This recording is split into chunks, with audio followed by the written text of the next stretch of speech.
दोस्तों, आज हम आपको एक पाकिस्तानी लड़की इज़्मा के साथ घटी सच्ची घटना सुनाने जा रहे हैं। दोस्तों, इज़्मा एक बहुत ही बहादुर लड़की है। उसके साथ घटी ये सच्ची घटना हम आपको उसी के नज़रिए से सुनाएंगे।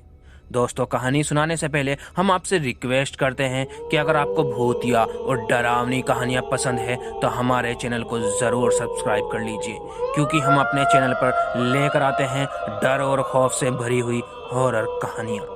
और साथ ही बेल आइकन को दबाकर नोटिफिकेशन को भी ऑन करना ना भूले, ताकि नई कहानियों की नोटिफिकेशन आप तक पहुंच सके। और अगर आपको हमारी ये कहानी पसंद आए तो वीडियो को भी जरूर लाइक करें। दोस्तों, अगर आपके पास कोई भी भूतिया और डरावनी कहानी है तो आप हमारी ईमेल आईडी पर भेज सकते हैं। हमारी ईमेल आईडी वीडियो के डिस्क्रिप्शन और स्क्रीन पर मिल जाएगी। तो चलिए दोस्तों, डर के इस खौफनाक एहसास को शुरू करते हैं।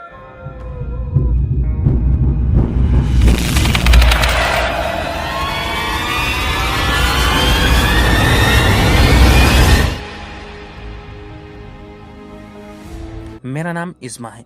हमारे परिवार में हम 4 लोग हैं, मैं और मेरी छोटी बहन और मेरे अम्मी अब्बू। हम कराची में एक किराए के मकान में रहते हैं। इस मकान में मेरी बहन और अम्मी ही रहते हैं, क्योंकि मेरे अब्बू लाहौर में काम करते हैं, तो इसलिए वो वहीं पर रहते हैं। हमारी स्टडी कराची में ही चल रही है, तो इसलिए हम अपने अब्बू के साथ नहीं रहते। हमारा जो घर है वो दूसरी मंजिल पर है, और हम जब से यहाँ रह रहे हैं हमें तभी से पता है कि हमारे इस घर में किसी जिन का साया है। लेकिन वे हमें परेशान नहीं करते और ना ही हमें अपनी मौजूदगी का एहसास दिलाते हैं। लेकिन फिर भी हमारे साथ कुछ ऐसे हादसे पेश आए जिनसे हमें उनकी मौजूदगी का एहसास हुआ है। एक हादसा तो मेरी अम्मी और बहन के साथ हुआ है, और 2-3 हादसे मुझे अकेली के साथ हुए हैं। पहला हादसा जो मेरी अम्मी और बहन के साथ हुआ है, ये तब की बात है जब हम दोनों बहनें छोटी थी। अगर बात मेरी की जाए तो मैं उस वक्त सोई हुई थी जिस वक्त यह हादसा हुआ था। अम्मी ने मुझे उस हादसे के बारे में सुबह को बताया था।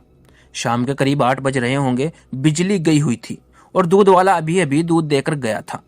मेरी अम्मी ने दूध उबलने के लिए चूल्हे पर रख दिया और एक टॉर्च जलाकर मेरी बहन को दे दी और बोली कि ध्यान रखना कि कहीं दूध उबल ना जाए। और इतना कहकर मेरी अम्मी नमाज पढ़ने के लिए चली गई। मेरी अम्मी नमाज पढ़ने चली गई तो मेरी बहन किचन में अकेली रह गई।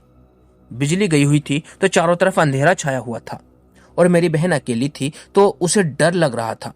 वो इतनी ज्यादा डर गई थी कि वो दूध चूल्हे पर ही छोड़कर अंदर अम्मी के पास चली गई और वहां जाकर बैठ गई। अम्मी की अभी नमाज खत्म नहीं हुई थी कि तभी किचन से ऐसी आवाज आई कि जैसे किसी ने लोहे का पतीला फर्श पर दे मारा हो।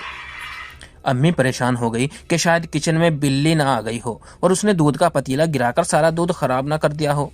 इसलिए उन्होंने जल्दी से नमाज खत्म की और फौरन बाहर किचन में गई।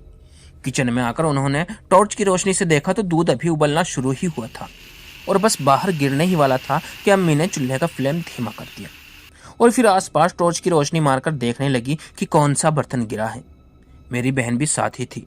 मेरी अम्मी ये देखकर हैरान हो गई कि वहां ना तो कोई बर्तन गिरा हुआ था और ना ही किसी जानवर के आने का कोई नामो निशान था, और ऐसा भी नहीं था कि बर्तन के अलावा और कोई चीज गिरी हुई हो। वहां पर ऐसा कुछ भी नहीं था।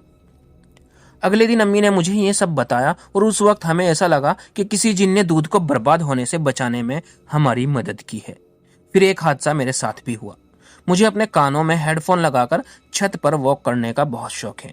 अम्मी मुझे मना करती थी कि रात के 10 बजे के बाद छत पर न जाया करो, लेकिन मैं उनकी एक नहीं सुनती थी। और उस रात भी अम्मी ने मुझे मना किया था, लेकिन मैंने उनकी बात नहीं मानी, क्योंकि मुझे डर नहीं लगता था और मैं वॉक भी घंटों तक किया करती थी। मैं उस रात 11 बजे वॉक करने गई और 1 घंटा वॉक करने के बाद मैं नीचे आ गई। नीचे आने के बाद मैं रूम में गई और टीवी ऑन करके बेड पर बैठ गई और टीवी देखने लगी। मेरी लेफ्ट साइड में कमरे का दरवाजा था जो अभी खुला हुआ था। टीवी देखते देखते जब मेरी हल्की सी नजर बाहर गई तो मुझे वहां कोई साया नजर आया।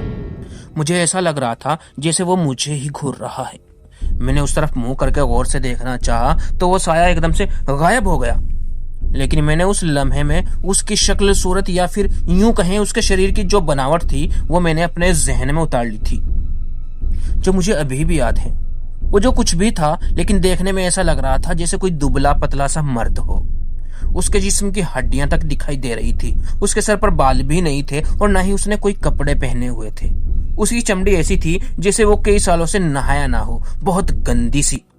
उसकी आंखों की जगह बड़े बड़े काले गड्ढे थे और वो फर्श पर अपने हाथों के सहारे झुककर बैठा हुआ था और अपना सर टेढ़ा करके मेरी तरफ झांक रहा था।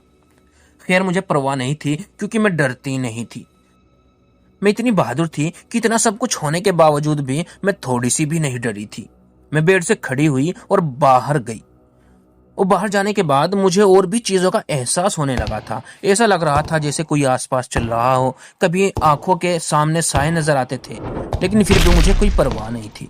शायद मैं इसलिए बेपरवाह थी क्योंकि मुझे पता था कि जो हमारे घर में है ये जिन है और ये हमें कोई नुकसान नहीं पहुंचाते।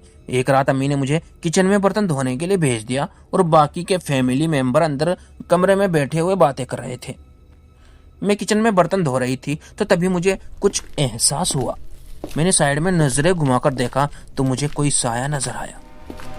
उसने सर से पांव तक काला लिबास पहना हुआ था और वो डाइनिंग टेबल से टेरिस की तरफ आराम से चलते हुए जा रहा था। मैंने तुरंत उस तरफ अपना सर घुमाया तो मुझे कुछ भी नजर नहीं आया। मैंने बर्तन धोना छोड़कर अंदर से अपने अब्बू को बुलाया, जो कि उस वक्त लाहौर से आए हुए थे। मैंने अपने अब्बू को बताया कि मैंने अभी इस तरह का एक भयानक साया देखा है। अब्बू ने मुझसे कहा कि बेटा बिल्कुल भी डरना नहीं, और अगर अब तुम्हें कुछ नजर आए तो मुझे जरूर बताना। मगर उसके बाद मुझे कुछ नजर नहीं आया और ना ही कभी ऐसा महसूस हुआ। फिर उस घटना के कई दिनों के बाद फिर मेरे साथ एक और तीसरी घटना घटी। कभी कभी हमारा बाहर का दरवाजा खुला रह जाता था, जिसकी वजह से घर में कुत्ते या बिल्ली वगैरह आ जाते थे, तो उसको फिर भगाना पड़ता था। उस दिन मैंने अपने घर में एक काली बिल्ली को घूमते हुए देखा। वो मुझे कई बार दिखाई दी, मगर दिखाई देने के बाद वो आंखों से ओझल हो जाती थी। फिर मैंने उसे घर से भगाने के लिए ढूंढने की कोशिश की, मगर वो मुझे कहीं भी नहीं मिली। मैंने सोचा शायद वो चली गई है। मैंने नजरअंदाज किया और अपने कामों में लग गई। रात गुजर गई, फिर दिन गुजरा और फिर उसके बाद अगली रात मैंने उस बिल्ली को दोबारा देखा और सोचा कि ये कल से अभी तक यहीं पर है। वो धीमी आवाज में जैसे बिल्लियां पुकारती हैं उसी तरह से आवाज कर रही थी, लेकिन उसका पुकारना थोड़ा अजीब था। बिल्ली ऊपर वाली सीढ़ियों के बीच में जाकर बैठ गई। वो जिस जगह बैठी थी वहां बल्ब की रोशनी न आने की वजह से अंधेरा था। एक और अजीब बात थी कि वो काली बिल्ली अंधेरे में कुछ ज्यादा ही काली लग रही थी। मैं धीरे धीरे उसके करीब जा रही थी। मेरी नजर में तो वो बिल्ली ही थी, इसलिए मैं उसे ज्यादा खौफजदा नहीं करना चाहती थी। मैं चाहती थी कि वो आराम से चली जाए, इसलिए मैं उसकी तरफ धीरे धीरे बढ़ रही थी। मेरी नजरें उस पर टिकी हुई थी। जब मैं सीढ़ियां चढ़कर उसके ज्यादा करीब गई तो वो नीचे उतरने लगी और मेरे साइड से होकर नीचे चली गई। मैंने उसे जाने दिया। फिर मैं भी सीढ़ियों से जल्दी से नीचे उतरी कि कहीं ये बिल्ली कमरे में न चली जाए और फिर वहीं पर कहीं पर छुप जाए। हमारे घर के हॉल के बिल्कुल सेंटर में डाइनिंग टेबल है। मैंने उस बिल्ली को डाइनिंग टेबल की तरफ जाते हुए देखा। वो डाइनिंग टेबल के पीछे जाकर गायब हो गई। वहां से वो जाते हुए कहीं भी मुझे दिखाई नहीं दी, क्योंकि मैंने उस बिल्ली को वहां से कहीं भी जाते हुए नहीं देखा। डाइनिंग टेबल बिल्कुल सेंटर में है और उसके पास और कोई भी फर्नीचर या कोई भी ऐसा सामान नहीं है जिसके पीछे वो छुप सके या उसके सहारे वो मुझे दिखाई न देकर वहां से चली जाए। मैंने डाइनिंग टेबल का चक्कर लगाया और आसपास देखा, मगर वो कहीं नहीं थी। मैंने काफी ढूंढा मगर वो कहीं भी दिखाई नहीं दी और फिर उसके बाद वो मुझे कभी भी दिखाई नहीं दी। मैंने ये बात अपनी अम्मी को बताई तो मेरी अम्मी ने बताया कि वो शायद जिन था। फिर कई साल गुजर गए। अभी कुछ दिन पहले ही मैंने एक बार फिर एक जिन को बिल्ली की शक्ल में देखा। शायद वो जिन ही था। मैं कमरे से किचन की तरफ आई। मैंने किचन में झांक कर देखा तो वहां एक सफेद बिल्ली थी जो किचन के बीचों बीच खड़ी हुई थी। जैसे ही उस बिल्ली ने अपनी नजरें ऊपर करके मुझे देखा तो वो फौरन किचन के केबिन के अंदर चली गई। मुझे ऐसा लगा जैसे उसने कोई गलती कर दी है जिसकी वजह से मैंने उसे देख लिया और अब वो खुद को छुपा रही थी। मैं किचन के अंदर आई। अंदर आकर मैंने हर जगह देखा मगर वो बिल्ली मुझे कहीं भी दिखाई नहीं दी। हमारा किचन इतना बड़ा नहीं था कि वो बिल्ली चाहकर भी कहीं छुप जाती और दिखाई न देती, मगर वो मुझे कहीं नहीं मिली।